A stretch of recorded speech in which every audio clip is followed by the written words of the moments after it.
कहते हैं नैमिष क्षेत्र में बैठे हुए 1000 वर्ष के भागवत का संकल्प है। सूत जी महाराज रोम हर्षण ऋषि के पुत्र हैं जो भागवत कथा कह रहे हैं। 88,000 ऋषि कथा श्रवण कर रहे हैं।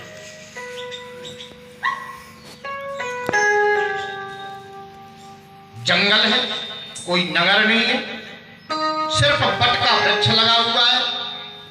जैसे यहां भी बट के वृक्ष के नीचे हैं हम, तो धन्य है। बट वृक्ष के नीचे बैठे हुए 88,000 ऋषियों ने प्रश्न किया, महाराज ऐसी भी कृपा भगवान ने भागवत ने किसी पर की कि जिसने जीवन भर बुरे ही बुरा किया हो, अच्छा कभी ना किया हो। अच्छे पर तो कृपा संसार करता है, अच्छे की तो बड़ाई संसार करता है, लेकिन जो बुरे को भी तार दे, बुरे का भी उद्धार कर दे, ऐसी भगवान ने कोई कृपा की क्या?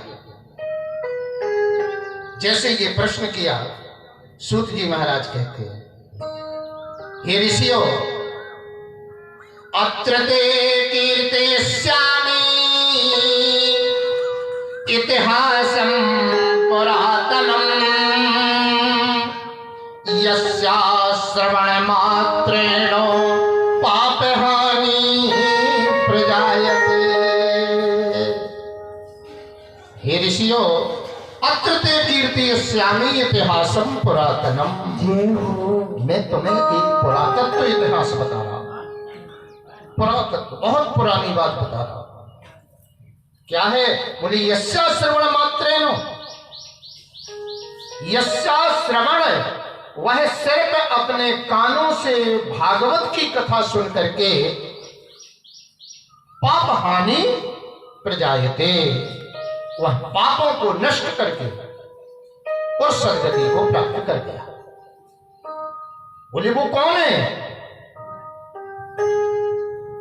बोले तुंगभद्रा नदी के किनारे एक सुंदर नगर है और उस नगर में आत्मदेव नाम का ब्राह्मण रहता है। ब्राह्मण का क्या नाम है? आत्मदेव। और आत्मदेव नाम के ब्राह्मण की पत्नी का नाम है धुंधली। ब्राह्मण विद्वान है, ब्राह्मण ज्ञानी है, लेकिन देव गति से ऐसी पत्नी से विवाह हो गया कि जिसका जथा नाम तथा गुण, नाम था उसका धुंधली। और धुंधली का मतलब होता है धुंधुन करोति वर्तयेतो इति ही धुंधली। जी हाँ, कोई जब लड़े हाँ ना मिले तब आदमी यहीं से लड़ बैठे, वहां का धुंधली। जो को ना को धुंधुन करोति, जो को ना को वहां गरियावते ही रहा, काम करता गरियाव, बैठी का गरियाव, वो ऐसी होती है।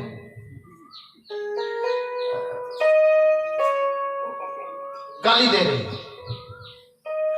मोहल्ला पड़ोस के लोग तो बोले धुंधली आ गई, अपने अपने जवाल लगा ले, क्या कर रहे। और जब इसे को ना मिले लड़ने के लिए, पूरा मोहल्ला में गांव में को ना मिले, सबरे फिर आवे, तो फिर आदमी यहीं से। और आत्मदेव नाम के ब्राह्मण बड़े ज्ञानी थे बेचारे, ये तो पूजा पाठ में लगे रहते थे, भगवत भक्ति में लगे रहते थे, लेकिन जाए आवे सो पूजा वूजा फेंके।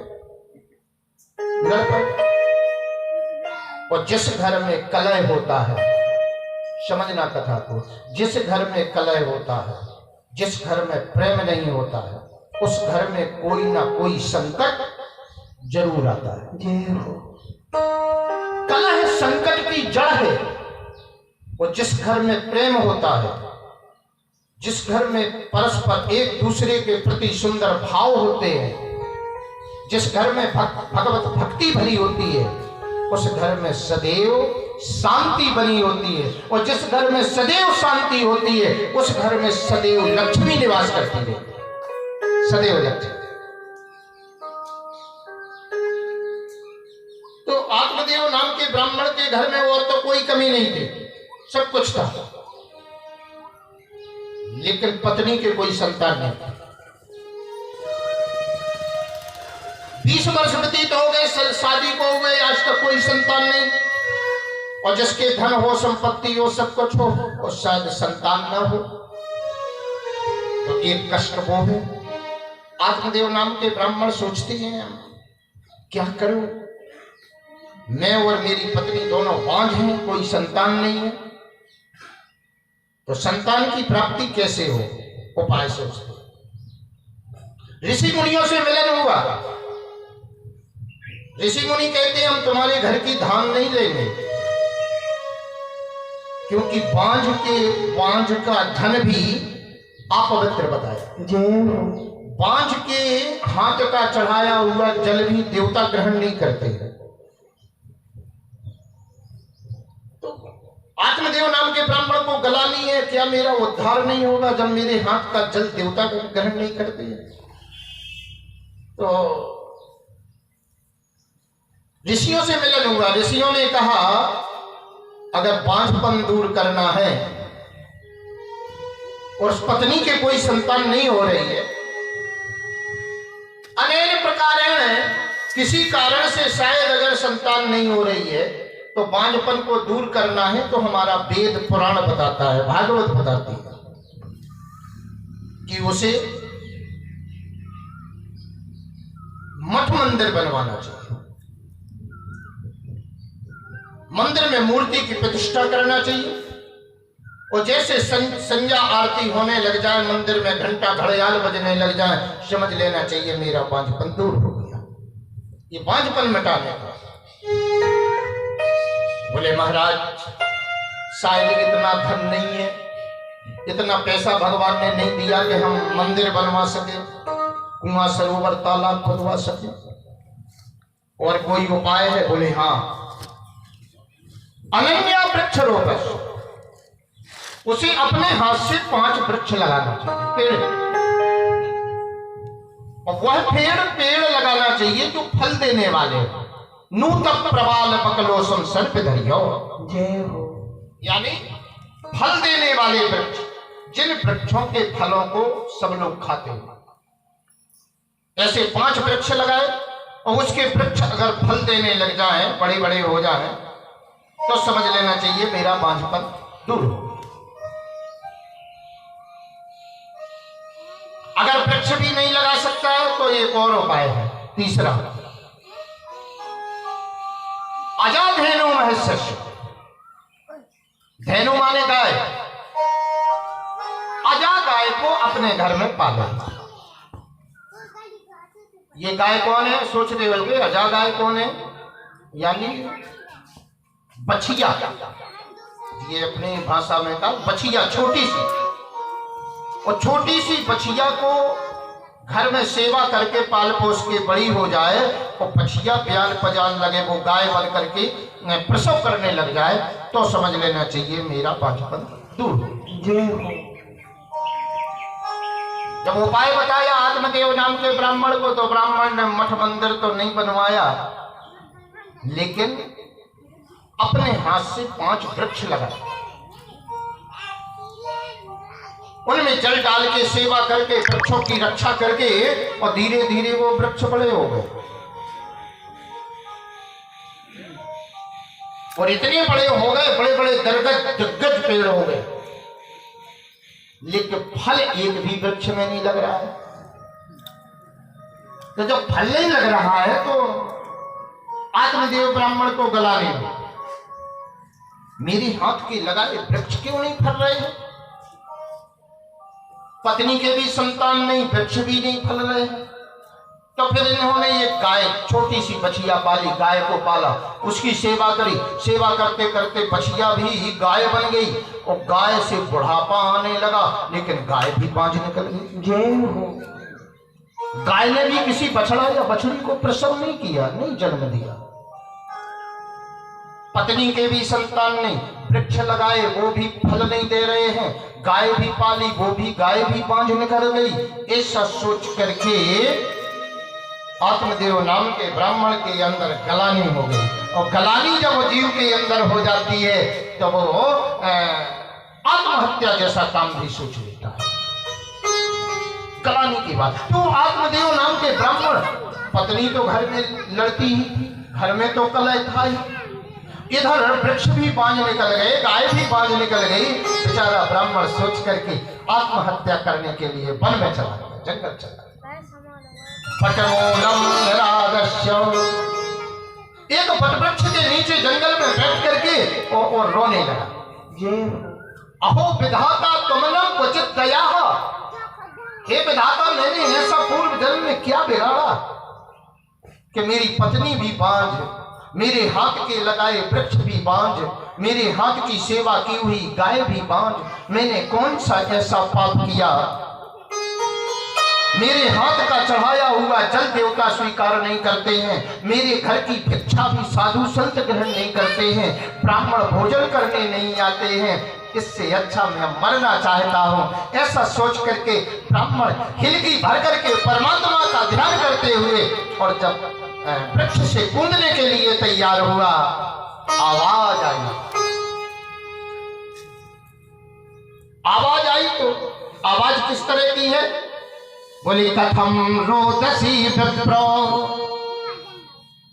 कथम रोदसी विप्रो त्वं काते चिंता बलीयसी, उपदस्त्वं सतवरं मह्यं स्वयं दुःखस्य कारणम्। कथम रोदसी विप्रो, अरे ब्राह्मण क्यों रो रहा है, क्यों मर रहा है? तेरे मरने का और रोने का कारण क्या है? जब ये आवाज सुनी तो बेचारा देखने लगा, और जब देखा तो संत भेष में, बाबा भेष में साक्षात भगवान आ रहे। वो साक्षात भगवान जब संत भेष में आ रहे हैं तो बोले नीचे उतर ब्राह्मण, वृक्ष से नीचे उतारा। कथम रोदसी कात्वं चिंता बलीयसी, तुम्हारी चिंता का कारण क्या है?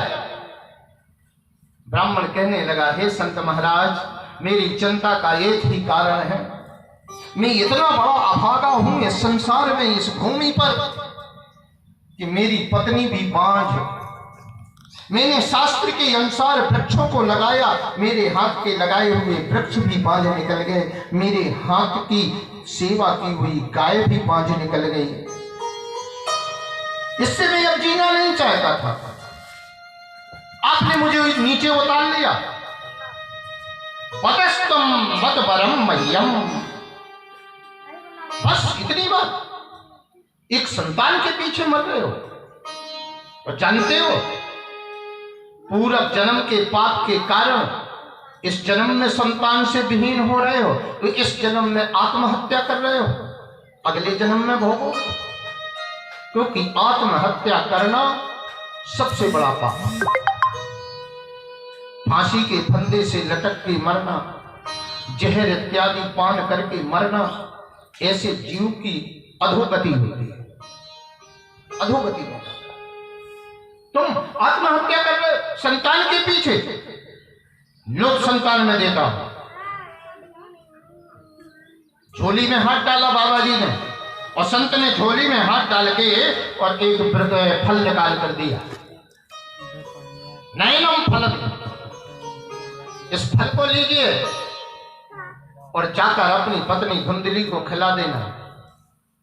मह्यम सद्वरम पुत्रम, और तुम्हारी पत्नी के फल खाते ही तुम्हारी पत्नी उसी रात्रि में गर्भवती हो जाएगी, और 9वें महीने में ऐसे सुंदर बालक का प्रसव करेगी जो धर्मात्मा होगा, माता पिता की सेवा करने वाला होगा, गुरु की आज्ञा का पालन करने वाला होगा, और वेद और वेदांगों में परागत होगा। ऐसा अगर पुत्र हो जाए तो क्या कहना है, तो क्या कहना है कि जिस माता पिता के आज्ञाकारी बेटा हो जाए, और जिसको सती पत्नी मिल जाए, फिर उसकी क्या करना है? उसके घर में तो कलह किस बात की? ब्राह्मण के अंदर जो दुख था वो दूर हो गया, और दूर दुख हुआ, तुरंत फल लेकर के प्रणाम करके संत को चलने लगा। और जब संत को प्रणाम करके घर जाने लगा, घर पहुंचा तो वो तो काय को आंगन भाग रही थी धुंधली, आंगन भी जाग रही थी और बस गुनगुना रही थी, ठटरी पर जाए, मर जाए, फट जाए दुनिया, उसकी तो ये काम है। ब्राह्मण गया, बड़े प्रेम, देखो दुष्ट से बड़े प्रेम से बोलना चाहिए। अब रोज गरिया होता थी, लेकिन ब्राह्मण ज्ञानी था।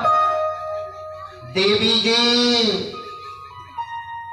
क्या बात है, क्यों शोर कर रहे हो?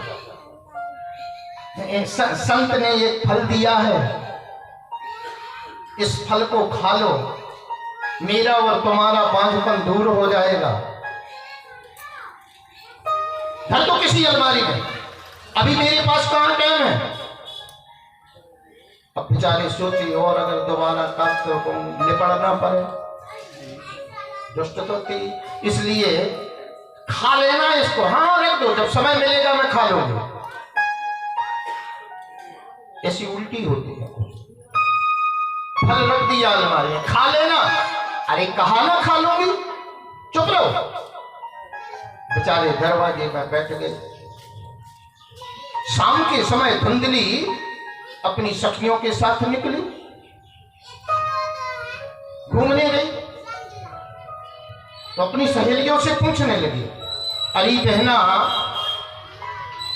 क्या बात है धुंधली, मेरा पति कहीं से एक पीला पीला सा फल लाया है और वो कह रहा था इसको खा लेना, इसके खाने से तुम गर्भवती हो जाओगी। और सही तो बताओ, मैंने आज तक किसी बालक को जन्म दिया नहीं है, जन्म देने में कहीं तकलीफ तो नहीं होती है। जो सखियां थी वो कहने लगी, अरे धुंधली, जब बालक का प्रसव होता है तो उस समय मां को कितनी अकाट पीड़ा होती है, ये मां ही समझ सकती है, लेकिन पुत्र मुख देख करके वो सारा दर्द भूल जाती है। धुंधली बोली, फिर मैं जानबूझ के तो काय हम मुंह पे धर, तकलीफ होती है? बोले हाँ। बस इसके तो मन में आई और ये घर आई, और घर में इसने अलमारी में रखे हुए फल को उठाया, पति की आंख बचा के 2 रोटियों के बीच में फल को दबाया, और जो गाय आत्मदेव नाम की ब्राह्मण ने पाल रखी थी, अंधियारे में जाके वो फल रोटी के साथ गाय को खिला दिया। ले तय हो जा गर्भवती, तय दर्द झेलने वाली। और जब फल वो गाय को खिला दिया उस धुंधली ने, सुबह दूसरे दिन पति ने देखा कि शांत है कुछ, तो पूछा, देवी जी क्या बात है, वो फल खाया कि नहीं खाया? मैंने तो कल ही खा लिया था। वो झूठ बोल दिया, मैंने कल खा लिया था। ब्राह्मण प्रसन्न हो गया, अगर फल खाया है तो संत का दिया हुआ प्रसाद व्यर्थ नहीं जाएगा, संत का दिया हुआ फल निरर्थक नहीं जाएगा। फिर तो धुंधली की संतान होगी। धीरे धीरे समय बीतने लगा। प्रथमम द्वितीयम मासम चतुर्थम बुधबुधायते, पहला महीना बीता, दूसरा बीता, तीसरा बीता, चौथे महीने में ब्राह्मण ने पूछा, क्या तुम्हें कुछ एहसास हो रहा है कि मैं गर्भवती हूं? बोले एहसास हो रहा है कि पिंडम ददति रुद्र का एक पिंड आकार मेरे पेट में घूम रहा है। चतुर्थम बुधबुधाए थे, क्योंकि शास्त्र ये कहता है कि चौथे महीने में पिंड बन करके गर्भ में घूमने लगता है। अब तो आत्मदेव को और प्रसन्न हुए। हाँ, तुम कोई काम ना किया करो, दिन भर बस बेड रेस्ट करो, सब काम मैं कर लिया करूंगा। अब तो बेचारे ब्राह्मण काम करें जब दिन भर परी परी है से कुछ नहीं। लेकिन जब 7वां महीना आया तो उदरम भरणम, सोचने लगे इसका उदर तो बढ़ता हुआ दिखाई नहीं दे रहा। वो कहती है मेरे घर में पिंड घूम रहा है। इसके बगल में पड़ोसन रहती थी। इसने पड़ोसन से बात की, तेरे गर्भ में जो शिशु पल रहा है, ये शिशु जब भी जन्म ले तो रात में मुझे दे देना, इसके बदले में तुझे जितना धन चाहिए मैं तुझे दे दूंगा। पड़ोसन बेचारी गरीब थी, उसने सोचा एक लड़का देने से अगर मेरी 4 लड़के पल जाएंगे तो और समय बीतता गया। आत्मदेव नाम के ब्राह्मण बेचारे दरवाजे में पड़े थे। उसी रात्रि में पड़ोसन ने एक बालक का प्रसव किया और बालक का प्रसव किया और रात में ही उस पड़ोसन ने दीवार के सहारे अपना बालक धुंधली को दे दिया और धुंधली ने उसके बदले में धन प्रदान कर दिया। और जब पुत्र आ गया, सुबह होकर चिल्लाने लगी, लड़का भो, लड़का भो। आपको प्रसन्नता का ठिकाना नहीं। आत्मदेव नाम के ब्राह्मण बड़े प्रसन्न हैं और राम राम राम राम राम राम जप कर रहे हैं।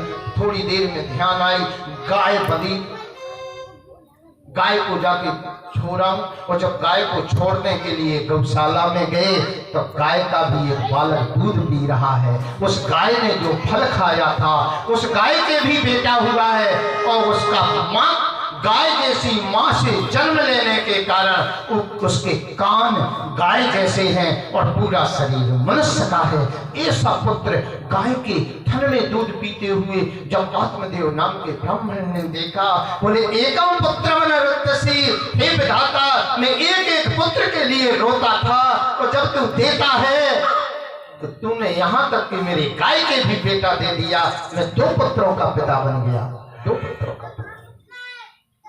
प्रसन्न हुए, उस बालक को भी लेकर के घर आए।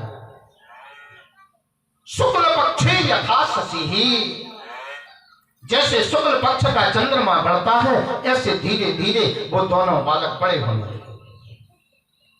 लेकिन अब समझना, एक बालक गाय के हुआ है, संत के प्रसाद से हुआ है, और एक बालक पैसे से खरीदा गया है, पैसे से।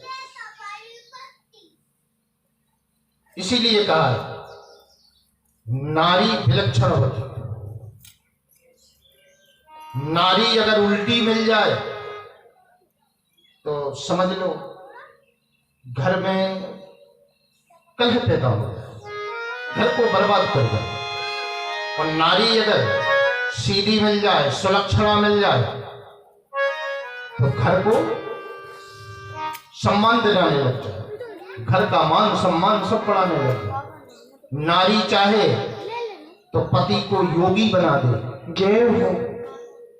नारी चाहे तो पति को जोगी बना दे, और नारी चाहे तो पति को भोगी बना दे, और नारी चाहे तो पति को रोगी बना दे, जय हो। ये माताओं की। स्त्री चाहे तो रोगी बना सकती है पति को,